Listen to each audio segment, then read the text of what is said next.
A major ruling today from the Supreme Court. The court striking down President Biden's plan to cancel $400 billion in student loan debt. WSAV's Kaylee Fedko spoke to borrowers and financial experts and joins us live in studio to break down what this all means.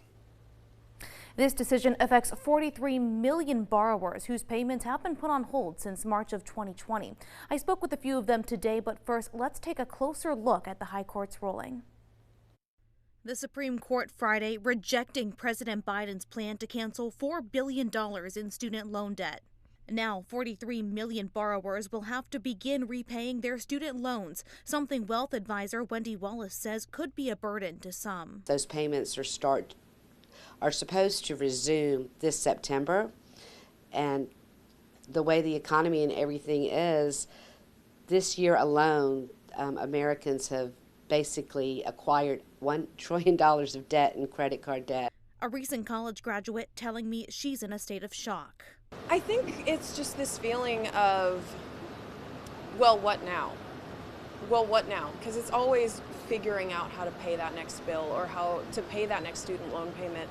And I think that a lot of people who this opportunity and this decision has taken that away from them, it's kind of put them into a sense of what's next and trying to just figure out how to scrape by. Wallace telling me although it's been met with dissatisfaction from a lot of borrowers, the president's plan would have put the lenders in a hard financial place. You have the different federal agencies that manage this debt, the private lenders, and so what they were stating that it was going to hurt them and put them in a bad financial place. But for some borrowers, it's not justifiable.